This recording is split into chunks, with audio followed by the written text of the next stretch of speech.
All right, what's poppin', T-Subs and T-Squad? So, y'all already know why I'm here.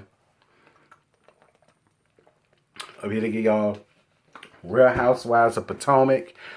Thank God next week is the finale, and we could just be done with this trash-ass season. We could be done with them. We could be done with these stands and these fans and their delusions of grandeur and the grandstanding and the gaslighting, and we could just deal with all of that with the Atlanta hoes. So this is still Season 5, Episode 18.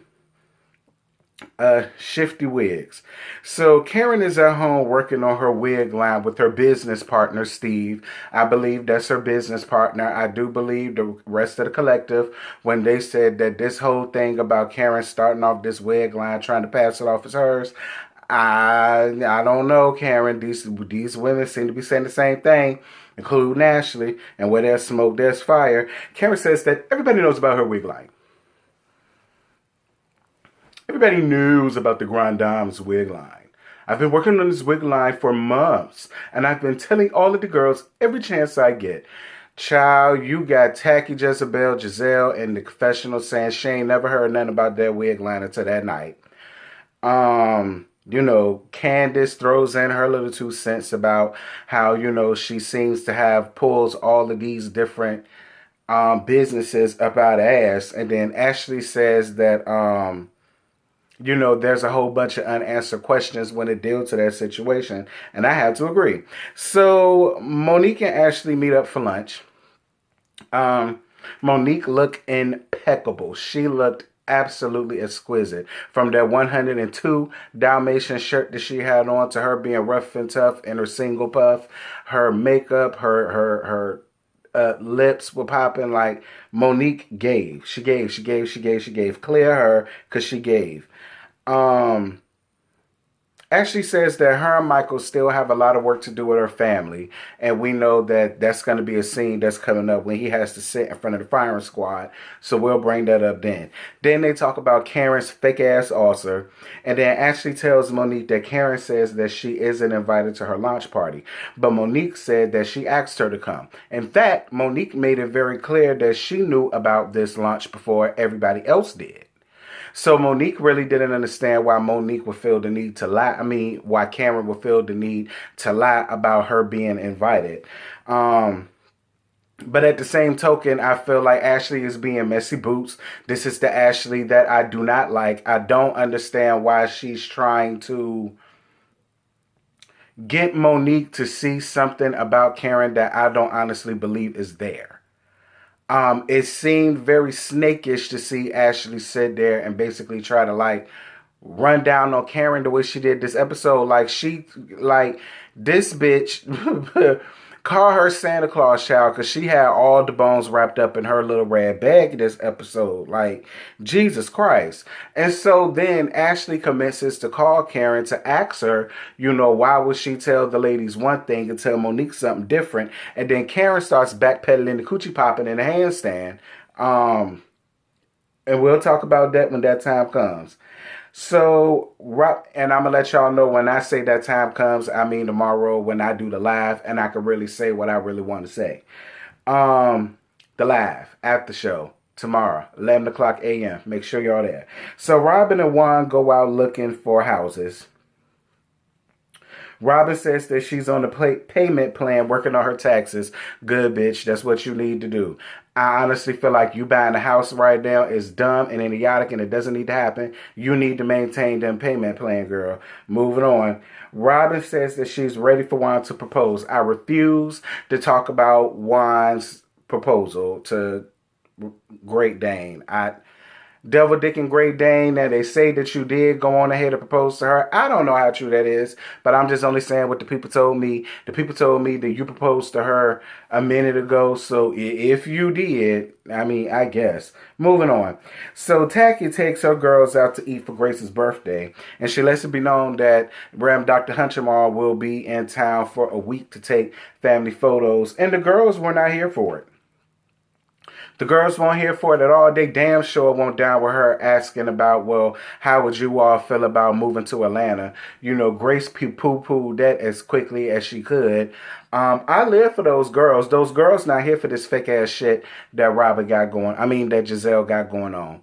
They're not here for it, and I don't think that it's right or fair that she needs to play on these girls' mental like that when it comes to their daddy. I feel like they're old enough to know what their daddy is doing, and the fact that they're the age and they don't want to be nothing like you or any of the other, no shade to any of the other women. But if anybody get caught up with him now with this coming out, you stupid and you foolish, and I ain't got no sympathy for you.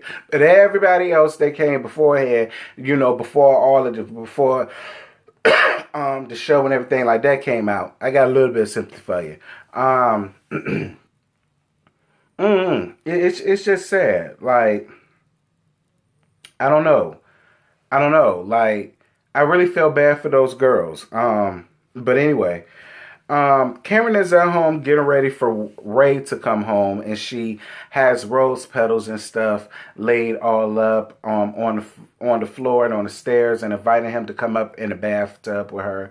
Y'all, it was at that moment that I really wanted to gouge my eyes out. Karen, I will never forget and let you live down this moment, because that had to be a fake scene. You wasn't even believable in that moment. Like, you rushing that man up the stairs, and girl, you know, I already know he walked like he got 2 hip replacements and a knee replacement.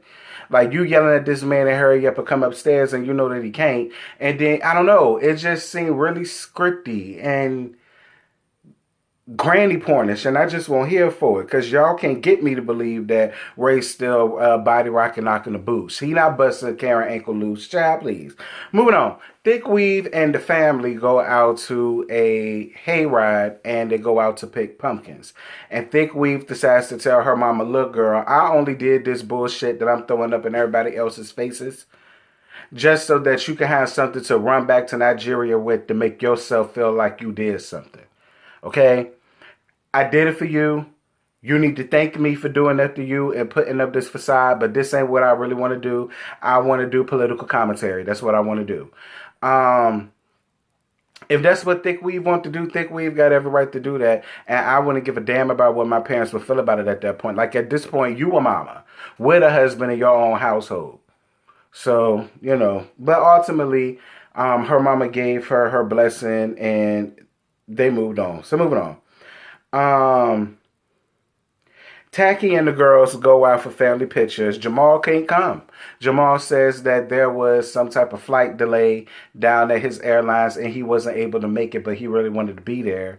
And then the girls said that they really wanted him to be there too, which confused the hell out of me. But I mean, I suppose so. And then Giselle gets into her confessionals, and the producers feel like she's allowing him off the hook when it came to this, because she acted as if she really doesn't care. Then she gets into this whole spiel about how she really does care, but what is she supposed to do? You know, roll over on the floor and be upset about it? No, she just got to go on and yada, yada, yada. But listen, that's all bullshit. The real reason why she don't care is because she can't care about something that's not really happening in real life. Giselle just not that good of an actress. I know she's trying to look like a Vanessa Williams knockoff, but she could never be her. She don't have the acting chops as her. Like, that's why she can't, like, I keep trying to tell y'all, the shit is fake, but whatever. Moving on. Ashley and Michael are cooking dinner for her mama Shelby and her uncle Lump on the Dick.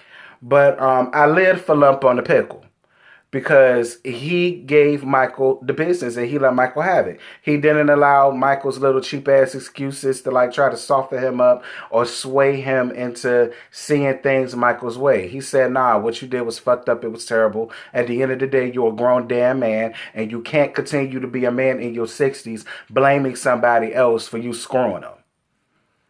Like, you doing that to her hurts me and her mom. I was here for the firing squad. I was. And I love Uncle Lump. I really do. Even though he looked like he just got his GED 2 hours ago. But we're going to let that slide. So Karen has her wig launch. And Monique shows up 30 minutes early for support. And Monique says that she isn't mad at Karen about the whole situation of her not telling the truth to the ladies. I think Monique understood that Karen is really honestly trying to just be neutral, kind of, sort of. I don't really know what to believe about Karen after seeing the last part of this, and we're going to get to that in a minute. So Candace tells Karen that she's about to pull up in 8 minutes. So she tells Monique, okay, well, Candace is about to pull up, and the feeling is mutual. Candace don't want to see Monique, and Monique damn sure don't want to see Candace. You know, she said once she took this thing legal, now it's bigger than the both of us. I got to protect what's mine, and I don't want to be around that hoe because I might smack her ass again. So when all of the ladies come, Robin throws shade at Karen's location as if any location that Robin ever had for anything that she have could equal up or amount up to what it was that Karen was given. Like, let's not forget, girl, you was running around here flipping trap houses down to the B-More area. So you sitting up here throwing shade at this woman location, I really won't hear for it. And then Giselle says she doesn't want to come because she don't like her business partner, Steve, and it ain't her business, it's Steve's business. Candace says that she could be around Ashley because she knows that she's trash and she's not wasting any time with her. Good for you, Candace. Moving on. And then all of the girls do a montage of figuring out that Karen is really just a business partner in this whole situation, or Karen is the face of what Steve has going on. Now, I don't know what's true. I don't know what's true. I don't know what's false. Don't y'all come to me with this. I don't know what's true. I don't know what's true. All I'm saying is, where there's smoke, there's fire. And if you don't like me saying that, moving on.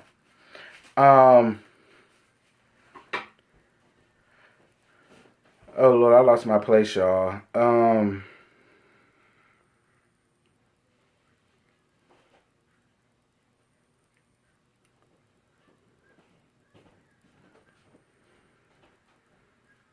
So the ladies are sitting around talking, trying on wigs and this, that, and this.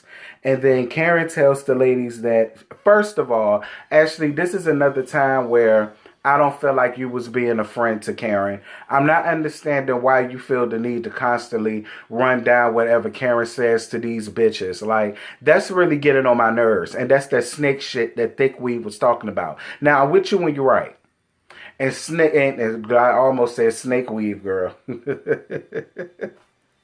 Thick Weave did have a point when it came to you, Ashley. She did. You was pissing me off in this episode. But Karen tells the ladies that she felt like she was being set up when every time she would go out to dinner with all of the ladies and they would continue to ask her, is she drinking? Is she drinking? Is she drinking? Is she drinking? And then Robin asks, however, what does she feel like she's being set up for? Is she afraid of what she might say when she drinks? And then they show a montage of Karen letting the floodgates open and it rain for 40 days or 40 nights out of Karen's mouth. And then Karen says that it does not. But she needs to be more worried with what Juan says when he drinks. Oh, dear God.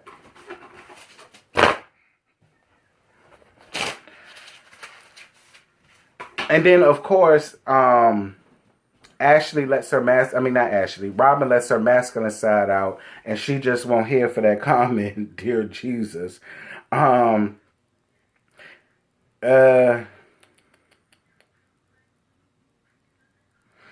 Ashley then proceeds to tell everybody that Monique was here 30 minutes earlier. And Karen says that she can invite anybody that she wants to her party. She says she didn't invite her with everybody else because she didn't want to make the rest of the ladies feel uncomfortable. Karen says that she cared enough to make them feel like they weren't being set up and they should receive that. And then Robin asks, well, who are you getting loud with about that, Candace? And my whole thing about Robin is, girl, shut up. Shut up, child. Like, just please. Listen, we know you masculine fish in your relationship, okay? I'm talking about your female relationship and this relationship that you got with Giselle. Anyway, because I just understand how Karen feels with that. I understand. Like, at the end of the day, this is an event for me. I want people who really love and support me, and she's one of those people. But I was thinking about everybody, so I invited her 30 minutes early. Or at least that's what we think. Because I lost my place again, y'all. Hold on.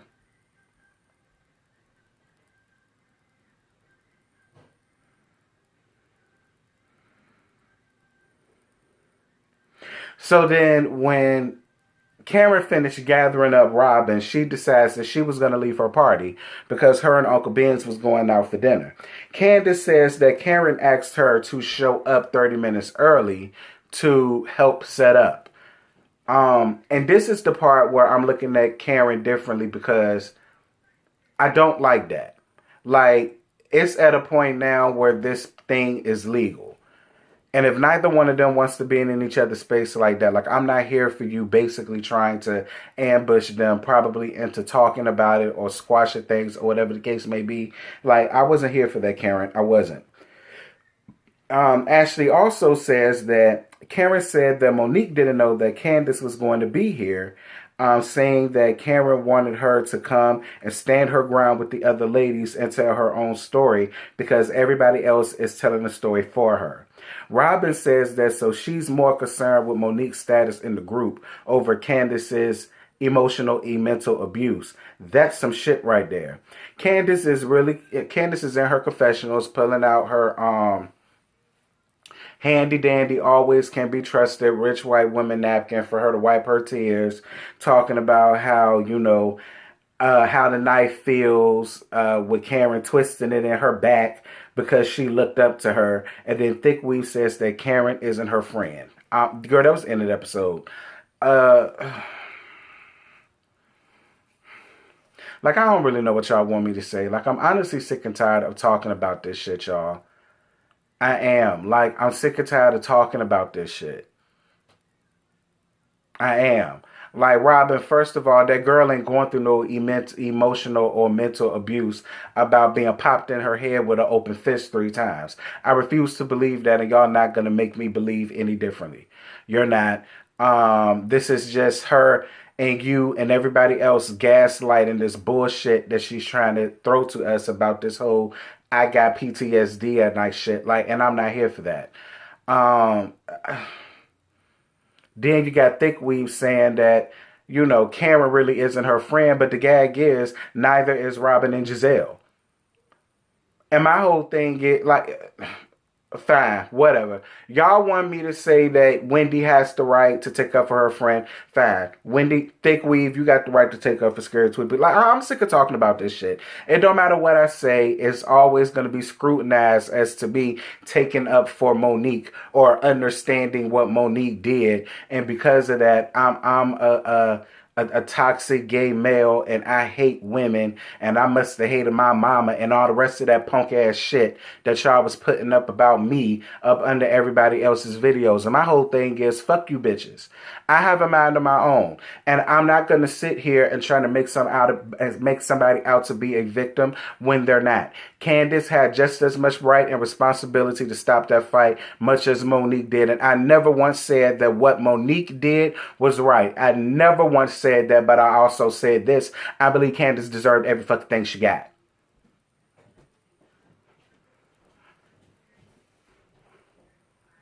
I said that then, and I'm going to say that now. Monique was very wrong for what she did, but Candace also deserved what she got. Because that was the second time that Candace done tried that woman and tested her gangster, Nia Lee. Shout out to Nia Lee from Love and Hip Hop New York. Y'all, that's really all I got. I ain't got no more to give you. I'm glad next week is the finale. I'm over this season. I'm over Monique and Candace. I'm over Giselle and Robin. And I'm over all of them. Please hurry up and let Atlanta come, y'all, because my nerves and my psyche, they can't continue to take this abuse that Bravo was giving me this season. And with that, I'm gone. Bye. What you're giving, that's how we live it. Don't be mad at the system, it's simply how we've existed. I hear a lot of people talking like they politicians and choose to be an accountant because it's safe in the business.